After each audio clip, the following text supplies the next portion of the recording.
Yeah. Some are better than others. This round, they were oversalted. Okay, well, we're live on the camera, too, so they can hear. Being salty. They can't see me, so here we go. And welcome to the Reaver After Dark Show with your hosts, the Jersey Boys, Jersey Joe and Crash. I didn't screw it up. Ha up yours, Crash. In 2 weeks, I was out sick, and I didn't mess it up. The Reaver After Dark Show is every Wednesday, 8 p.m. till 9 p.m. Eastern Standard Time. Remember to join the live chat. Go to shrmedia.com and click the chat room button. Join the conversation. We are now, at least on my end, we're streaming live video of the show. Hold on. Go to Reaver.one, click on the live stream button, and you can watch as I put up with dipshit here. All right, go ahead. Let me get something straight. So you didn't screw it up for the past 2 weeks because you were sick. That's like saying, hey, boss, I didn't kill anybody for 2 weeks. I know I was on vacation, but nobody died on my watch. Hey, that still counts. That still counts. Oh, are you kidding me? I still got blamed for people dying on Thanksgiving when I was out of state. I had the reverse mojo. Yeah, and anyway. Well, it was my fault we haven't been on the last 2 weeks. First, it just was stomach bug, and then last week I couldn't even do my day show. Something swelled up so bad in my throat I could barely talk, let alone, swallow. Do it. His vovo was swollen. Yeah, my vovo was swollen. It got compacted in an accident. So one of the things we're going to start with tonight, we're going to call it the Cecil effect. Okay? Great. Yeah, I know. It's Cecil the Lion effect. If you remember, everybody was freaking out over a doctor paying $50,000 just for the permit to go hunting, and that money went to a conservative park, and it helped pay for conservation. Thank you. Shut up. I didn't have brain farts all day. I knew I had to deal with you tonight. Political commentaries later on. Yes. So that $50,000 goes to these conservation, and it helps other lions, and it helps them keep them safe and keep the population going.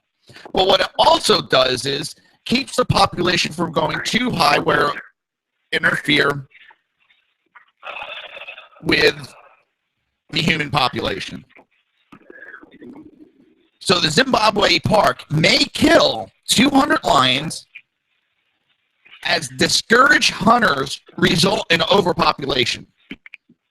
They have overpopulation. They're not having enough money to run these conservation programs. And now the largest wildlife reserve in Zimbabwe said it may be forced, as I said, to kill 200 of its lion after the predatory population exploded due to hunters being scared off by international outrage of pussy liberals over the killing of Cecil the lion last year, which no charges were ever filed. It was investigated, and the charges were dropped. Go ahead. The whole freaking thing is completely stupid.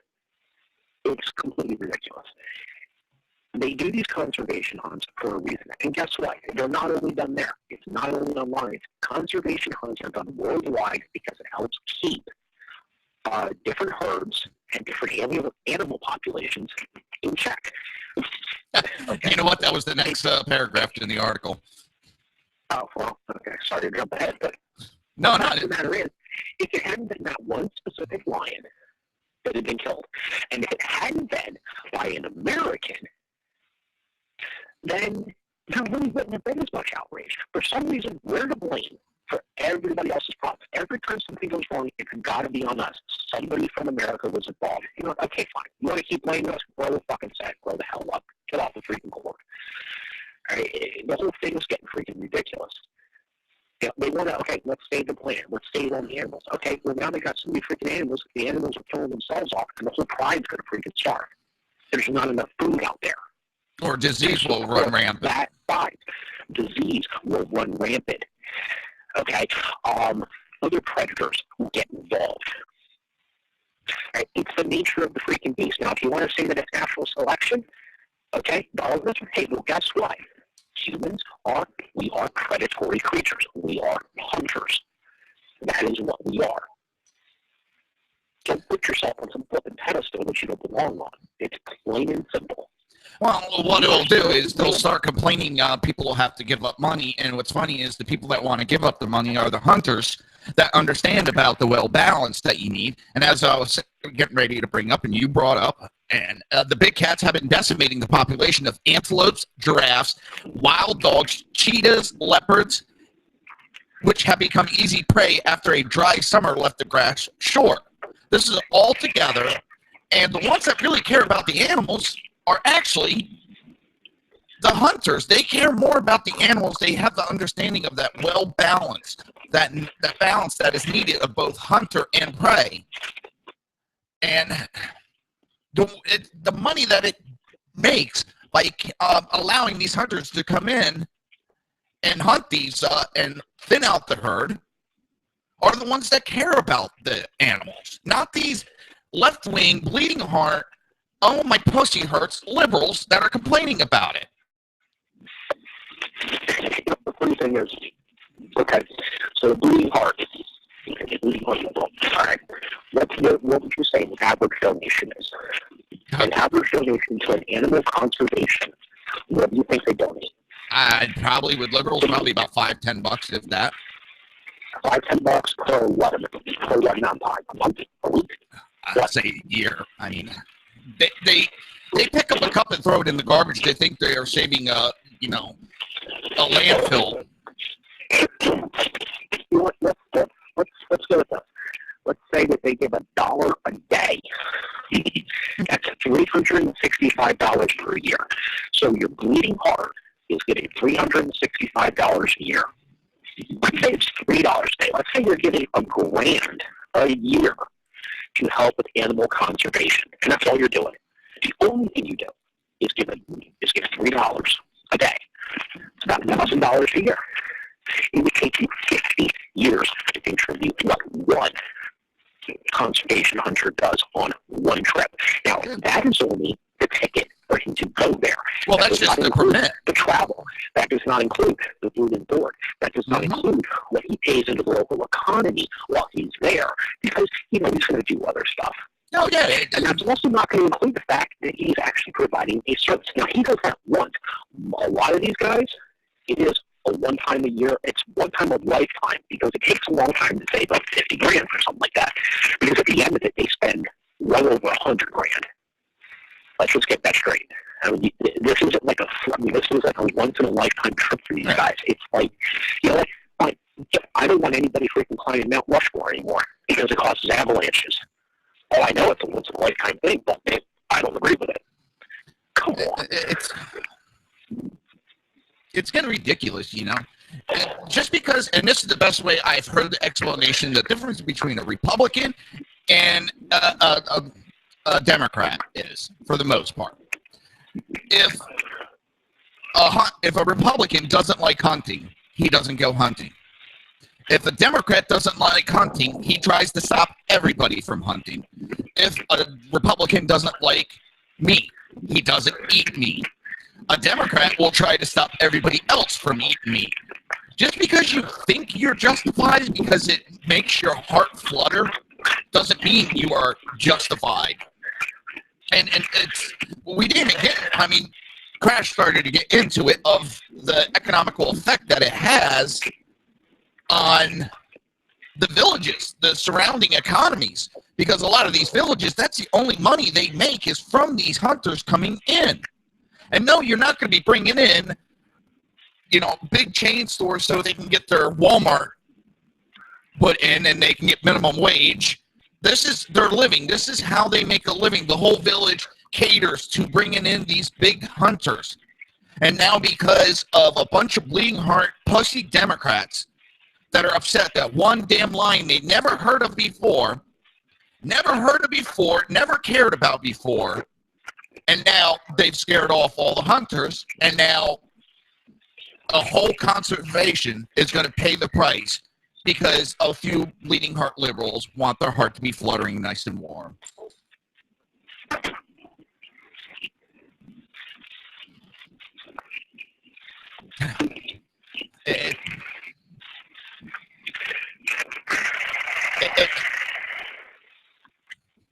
Exactly.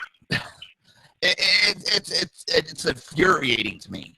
We're not trying. Okay, Florida recently had a bear hunt. It was allowed 200 bears, an estimated 200 black bears were going to be killed because, well, the black bear population in Florida was getting a little too high, and we were starting to have interaction with humans, and it wasn't ending well for either, species, whether the bear was getting killed or the human was getting hurt. It wasn't ending well. So they decided they're going to have a 2-day hunt. Or what was it, 2-weekend or 2-week hunt? Whatever. It was a nice long amount. Well, the first weekend, 211 bears were killed, so they stopped the hunt right there. They announced it. They said, no, there's no more. We're not going the full length of time. The quota has been met. It's over with. We defeated we did the purpose that we were after. And so many of these idiots here in Florida, and the best one I heard is, I've lived here my whole life. Everybody else moved. You're taking up their domain. So are you, you half-wit. You're taking up their domain also. No, I'm not. I was here my whole life. Well, these bears have been around a lot longer than you have, you half-wit.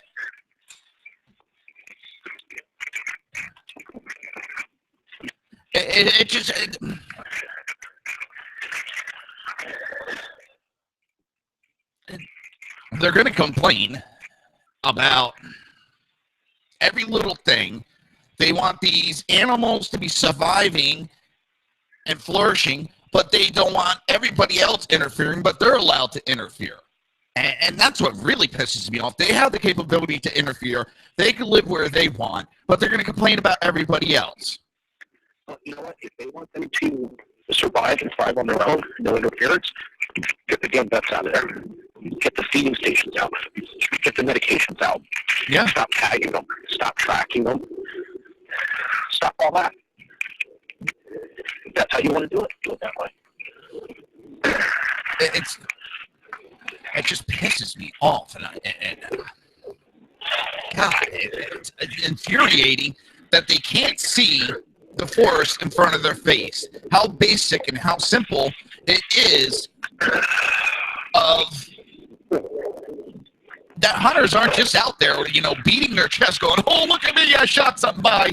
No, they're paying fees. They're doing all this stuff to be able to have these types of things for other people to come look at.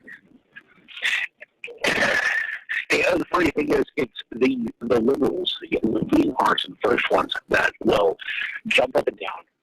Let's just say it's in our own country. All of a sudden, somebody hits a deer and a kid gets hurt. Okay, a kid gets hurt because it hits a deer that was running across the road. We need to do something about deer control. We need to do something about the deer population. Blah, blah, blah. This poor kid could have been killed. Okay, so we have a hunt. Well, you can't shoot the deer. That's not right. That's Bambi's mom. That's that. Okay, you know what? You can't have it both ways.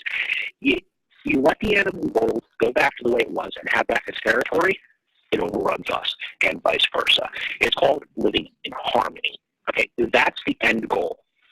It will truly never happen, and anybody would have to break those guys.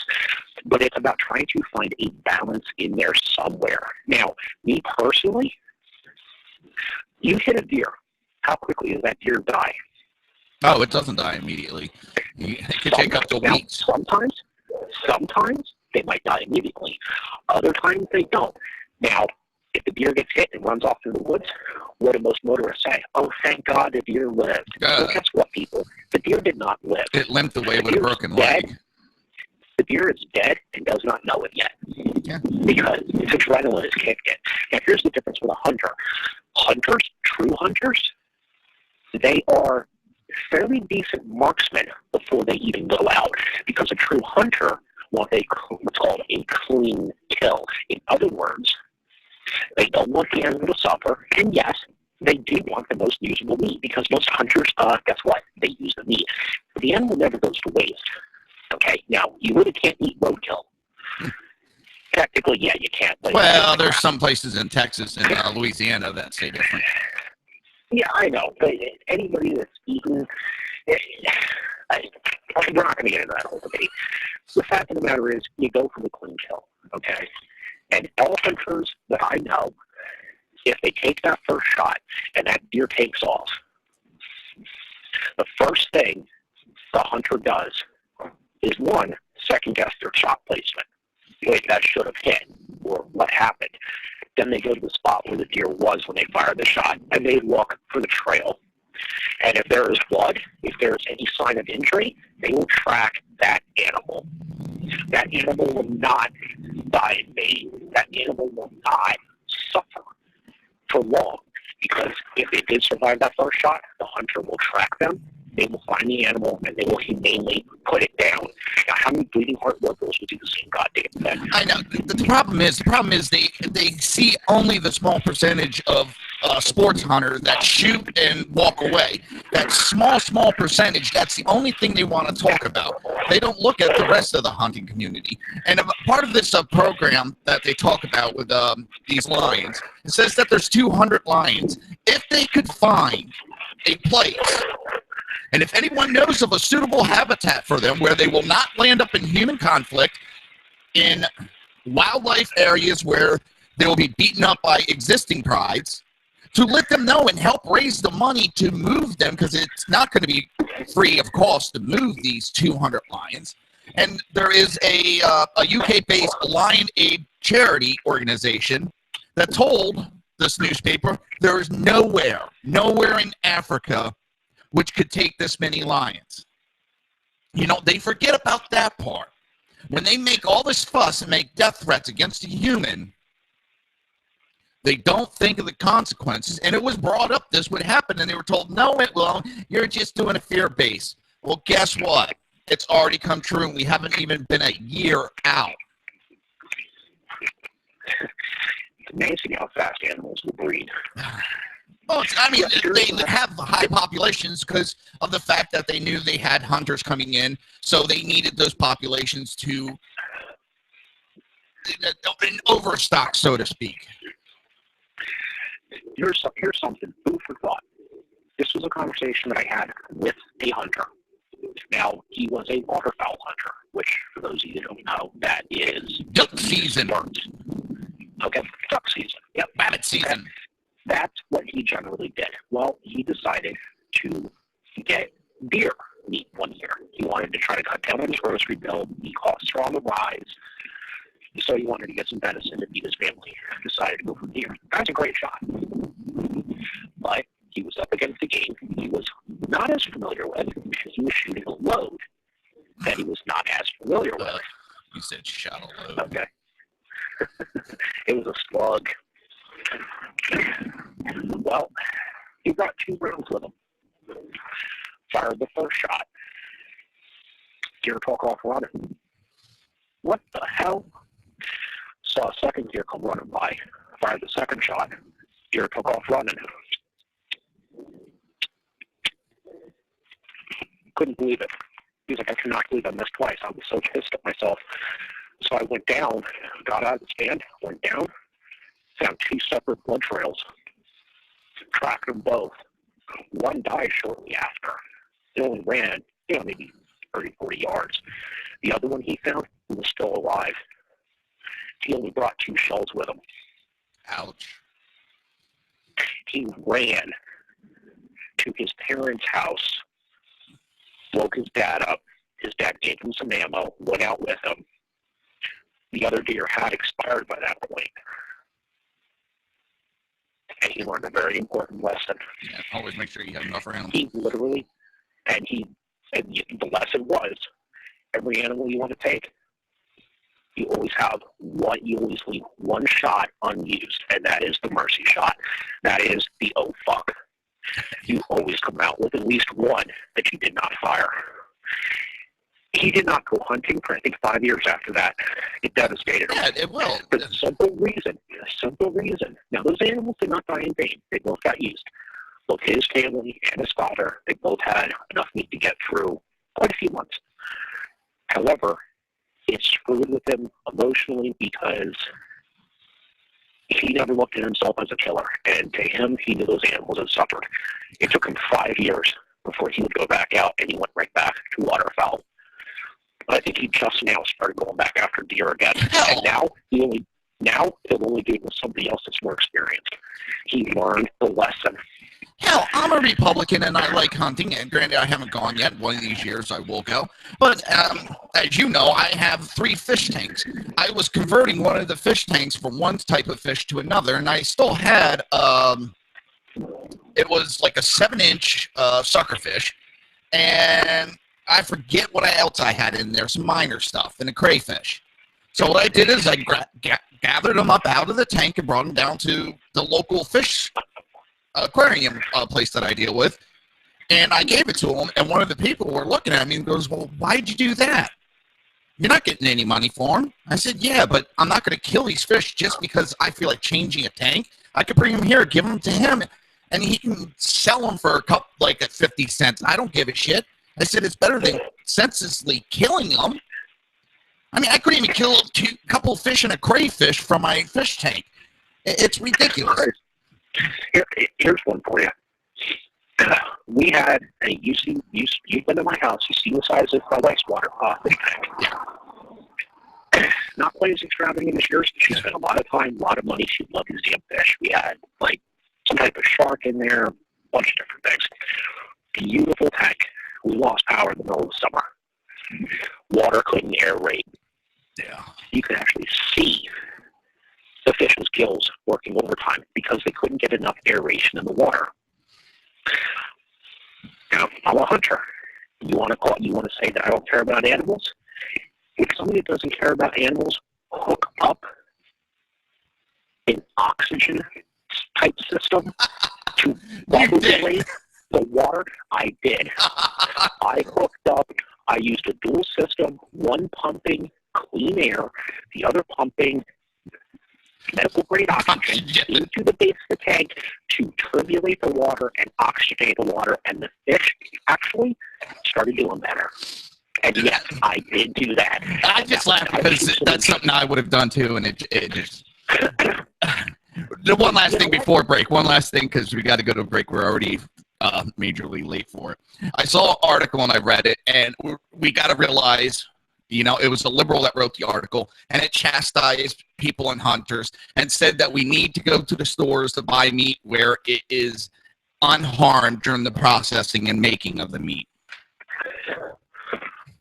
And with that, it's that time for a break. We'll be back after this commercial break. Where is it? Where is it? Where is it? There it is.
Consumer media done right. You're listening to the SHR Media Network.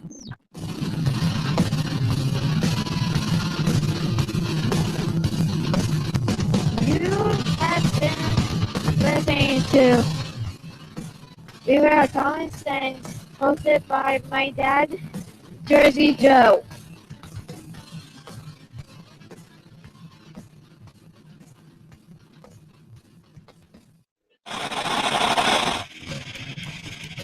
Beware, a Jersey takeover is here. Every Monday through Friday, 11 a.m. to 1 p.m. Eastern Standard Time.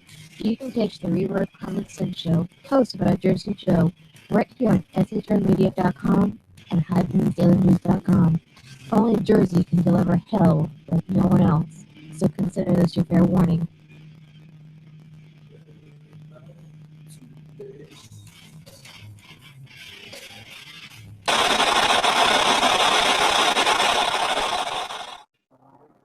In a world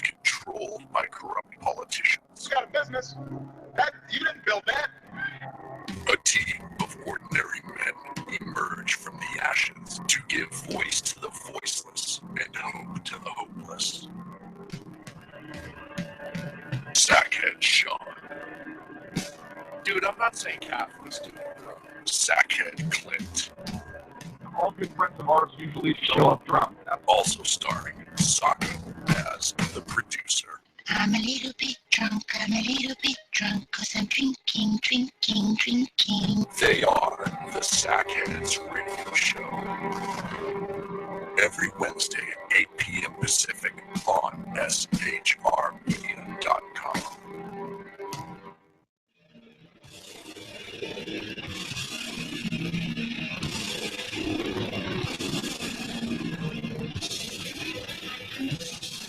Every Wednesday night, 8 p.m. Eastern Standard Time, it is the Reaver After Dark, hosted by Jersey Boys, Jersey Joe, and Reaver.com and HighPlainsDailyNews.com.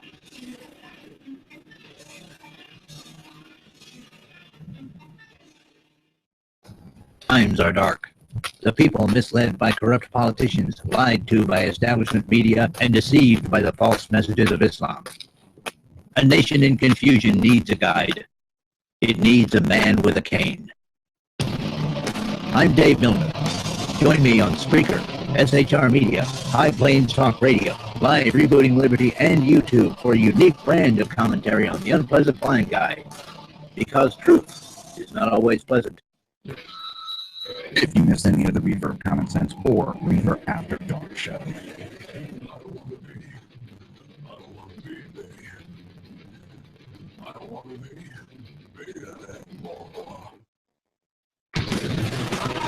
just go to Reaver.one.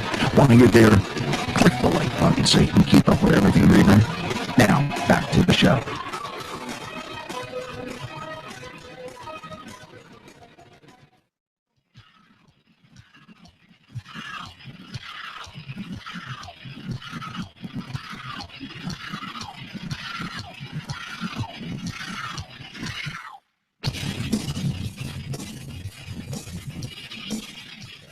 Conservative media done right. You're listening to the SHR Media Network.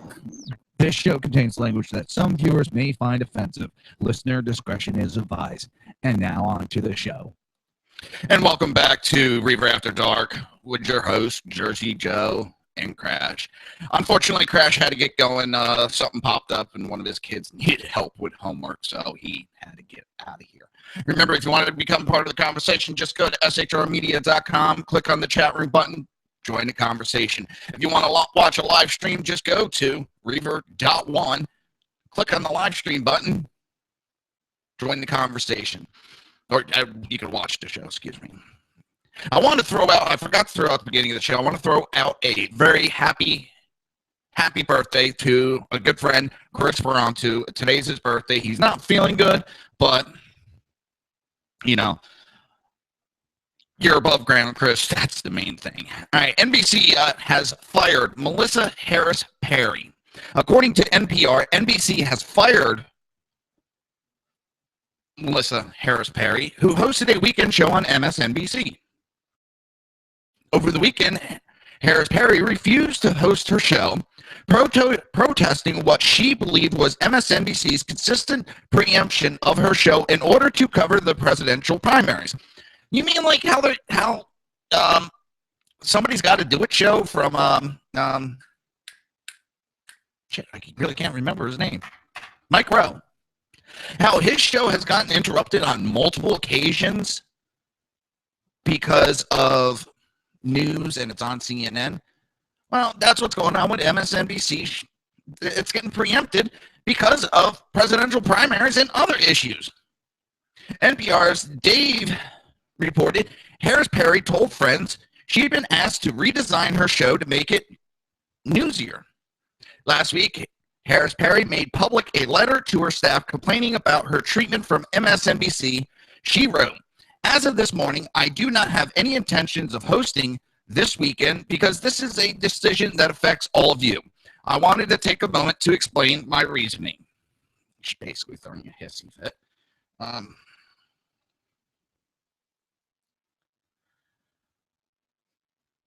Hold on one second, trying to talk at you.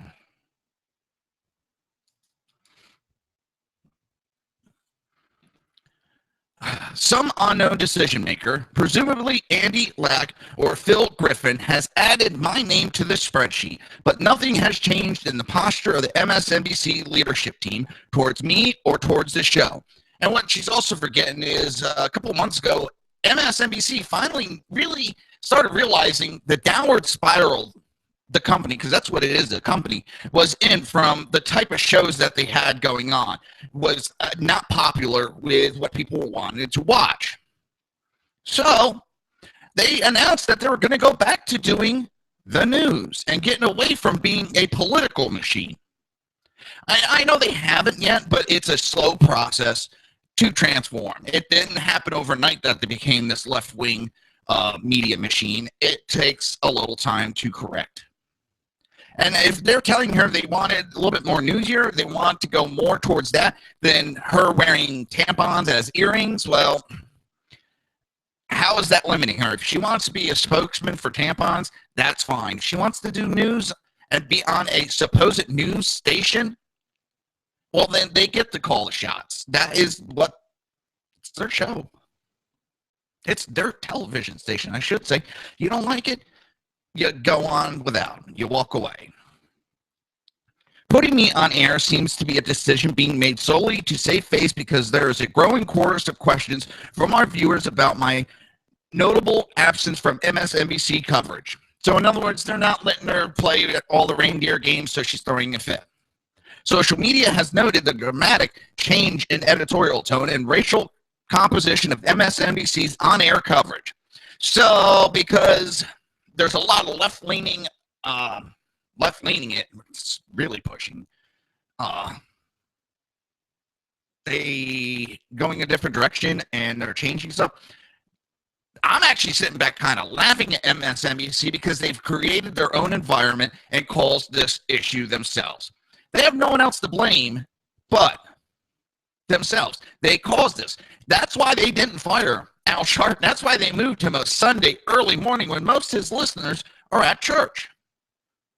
So he's kind of losing an audience. So his numbers go down. Not that he had any numbers. It gets worse. So they can start justifying why they want him gone.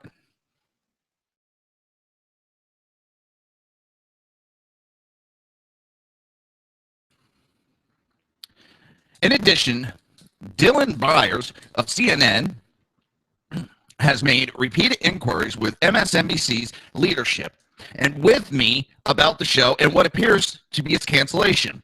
I have not responded to reporters or social media inquiries. However, I am not willing to appear on air in order to quell concerns about the disappearance of our show and our voice. Here is the reality. Our show was taken without comment or discussion or notice in the midst of an election season. After 4 years of building an audience, developing a brand, and developing trust with our viewers,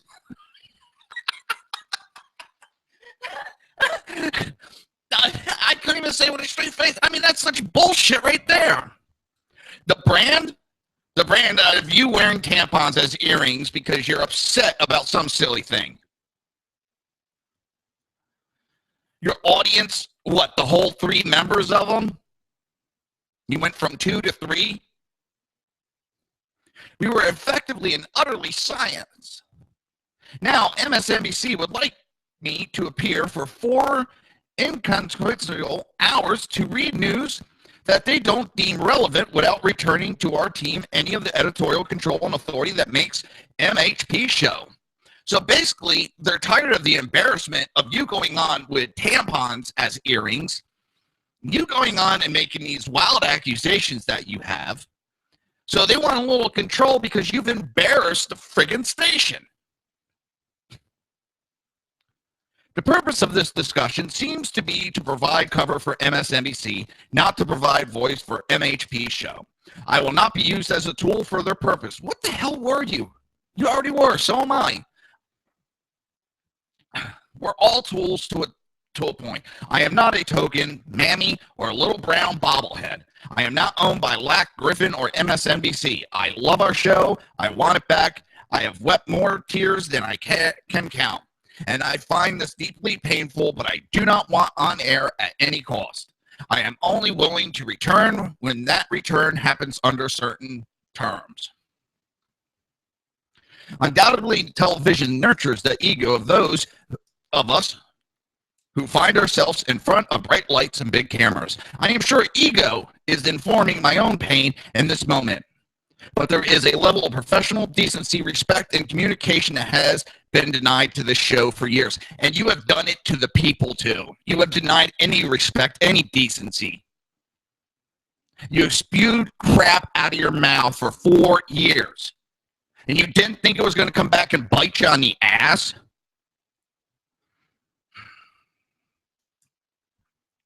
You have asserted in a promo that kids are owned by the state. That wasn't going to come back and bite you in the ass. Saying police were equivalent to ISIS. Insisting arson and looting were not violent acts. Insinuating Star Trek was racist. Calling an incident where a Muslim in Oklahoma beheaded his boss workplace violence.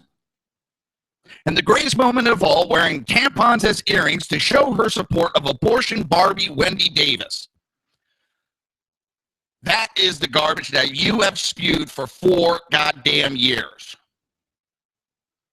MSNBC ought to be smacking themselves in the face for allowing you to spew that for 4 goddamn years.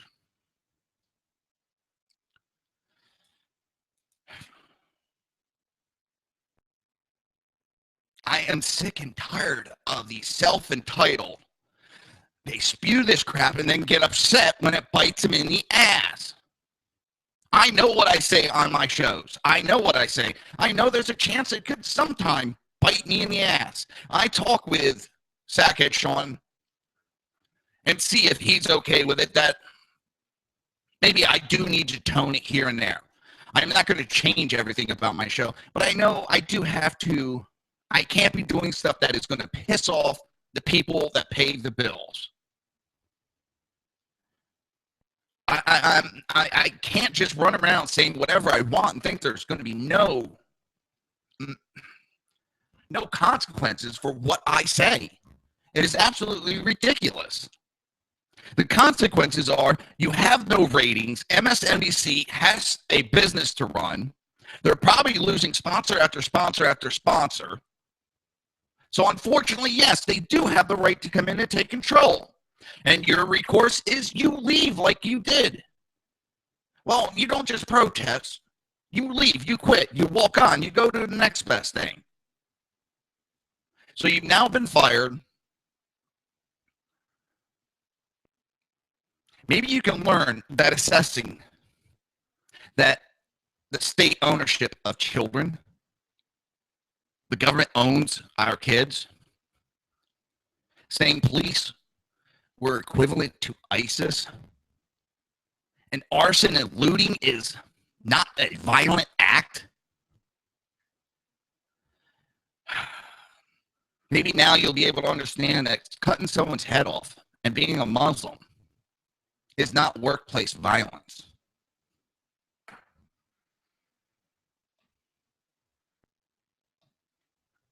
But remember, you're listening to Reaver After Dark with your host, the Jersey Boys. Tonight, it's just Jersey Joe for now.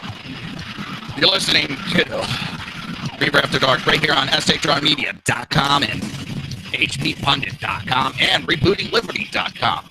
We'll be right back. Done right. You're listening to the SHR Media Network.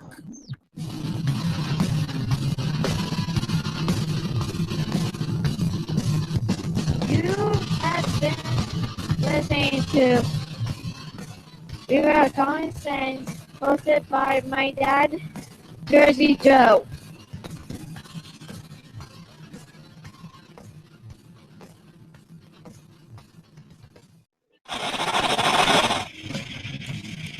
Beware, the Jersey Takeover is here. Every Monday through Friday, 11 a.m. to 1 p.m. Eastern Standard Time. You can catch the Reaver Common Sense Show, hosted by Jersey Joe, right here on shrmedia.com and highplansdailynews.com. Only Jersey can deliver hell like no one else, so consider this your fair warning.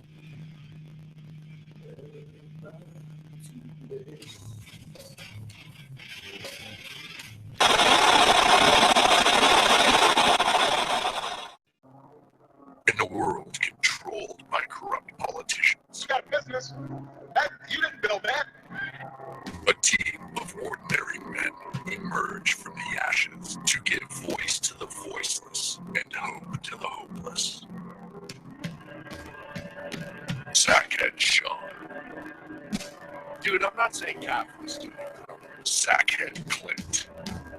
All good friends of ours usually show up drunk. Also starring Sako as the producer.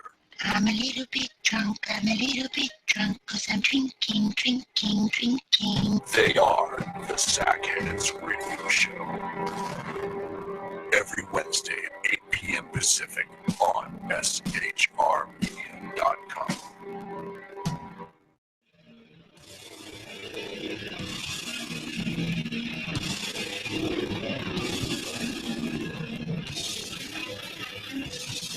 Every Wednesday night, 8 p.m. Eastern Standard Time, it is the Reaver After Dark, hosted by Jersey Boys, Jersey Joe, and Jersey Crash, right here on shrmedia.com and highplainsdailyblues.com.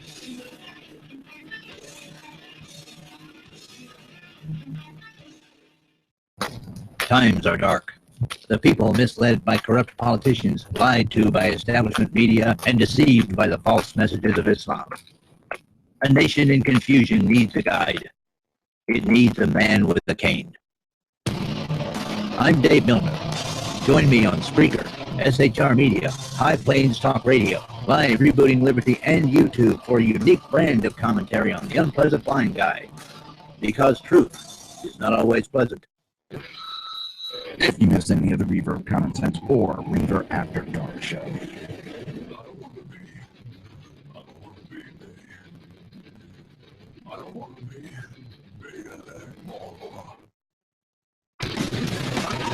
just go to Reaver.one.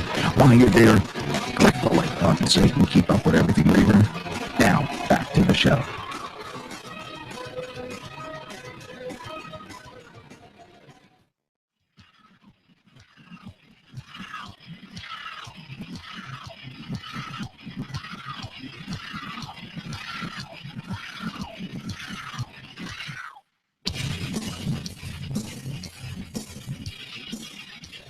Conservative media done right. You're listening to the SHR Media Network. This show contains language that some viewers may find offensive. Listener discretion is advised. And now on to the show. And welcome back to the Reaver After Dark with your host, the Jersey Boys. Right now you just have Jersey Joe. Crash had a family issue to take care of.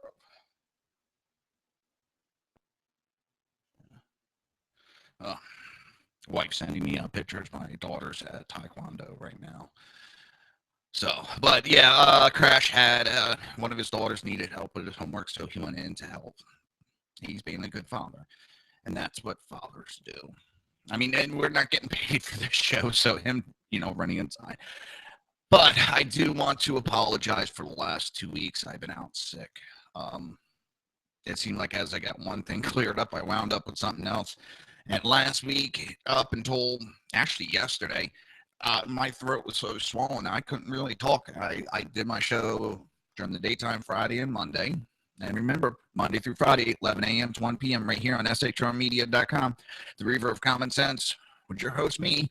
Now, live streaming video on top of hearing my annoying voice. You can look at my ugly mug at the same time. So, all right, so we're on the last segment, and then it should be Ken the Conservative, and after him, 11 p.m. Eastern Standard Time, 9 p.m. Pacific Time, not specific, Pacific. You will have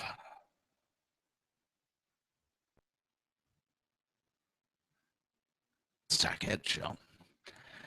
The Sackhead. I don't know who's more childish, me and Crash or Sackhead Clinton, Sackhead Sean. I think it's pretty much a toss-up. So I found a city that I really would like to actually go live in. There's a green and white sign posted at the entrance to Greenleaf, Idaho.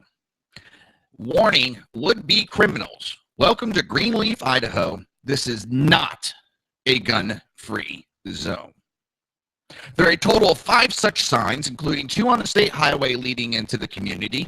A Greenleaf City Council member said the signs on Highway 19 were approved by the Ohio Transportation Department. And according to a local news station, the signs are overwhelmingly supported by residents. One of the residents has lived in Greenleaf for a decade and believes the signs send the right message. He said, "It's a small town. I think all of us having a gun shows that we are respectable societies." Pretty sure you don't have that many arguments in that town either. He went on that there's a right place for guns, a place that they can be used. We should have the right to protect ourselves from criminals, and hopefully these kinds of signs deter crime in the long run. And if you think about the, Aurora, Colorado movie theater shooting. Holmes went to 4 or 5 movie theaters, and he didn't pick those theaters for one reason, and one reason only. They allowed customers to carry firearms. They allowed customers to concealed carry. So he did not choose them. He chose the movie theater that was a gun-free zone. He chose the movie theater that did not allow its customers to protect itself. Now, Tennessee is also trying to pass a law, and I think every goddamn state should. You put up a sign that says, "You're stopping me from protecting myself if something happens." And since I am a concealed carry permit holder, and something happens, you, the store owner, will be held legally responsible. You will be held responsible for my safety. You are taking all the responsibility since you are stopping my self-responsibility to protect myself. And I know some people, well, you don't have to shop in there. Well, that's the same thing that goes the other way, but these anti-gun groups have a tendency to jump all over any store that allows carrying in their stores. Because they're so scared and afraid. Land a gun. Oh my God. Grow the fuck up. God, it pisses me off, the annoying of these anti-gunners. I love this town.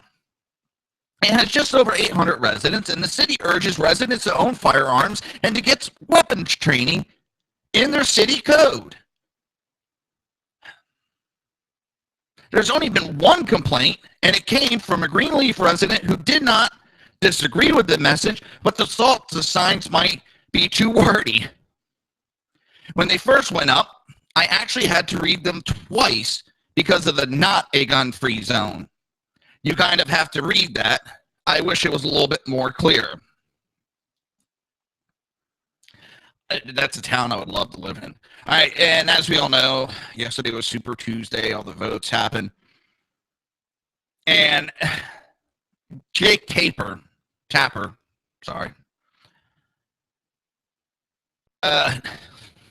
asked the spinning Marco Rubio, "Are you in denial?" Marco Rubio was telling everybody how Cruz needed to drop out, that he had no way, no path to beat Trump. Now, this is Cruz that has won, 3 or 4 states,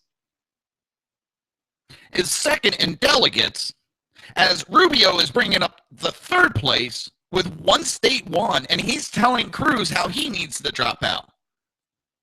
So he's going on and on, and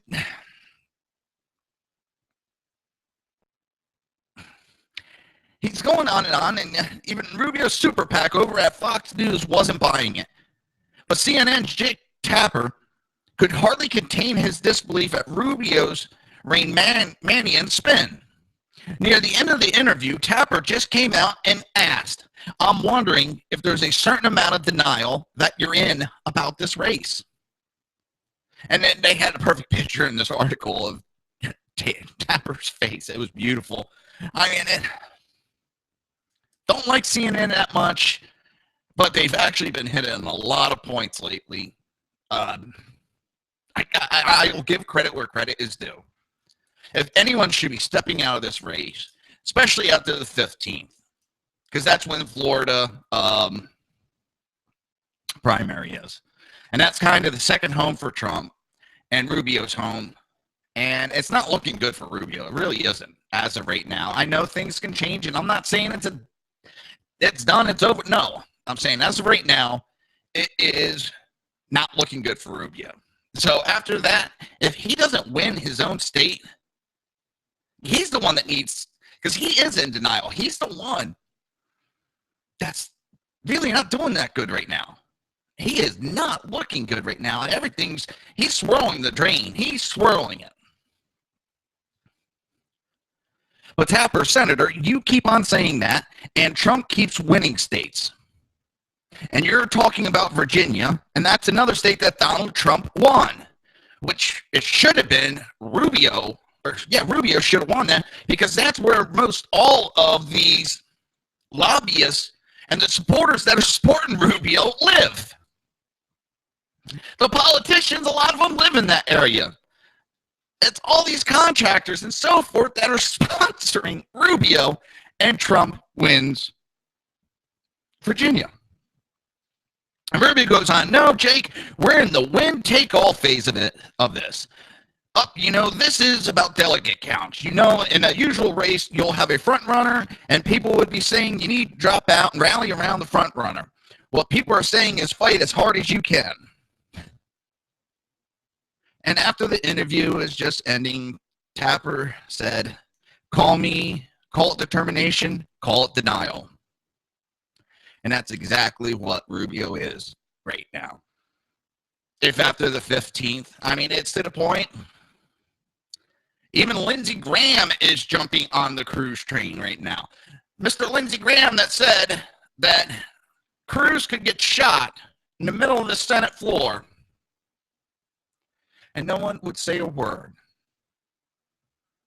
Yeah, that's real nice. Now, Lindsey Graham says the GOP needs to get behind Cruz. Well, Mr. Graham, I think you need to go into obscurity. You just need to retire and shut your pie hole. You sound like a sore loser. You lost. You barely made a blip in your own state. You need to just retire and go into obscurity.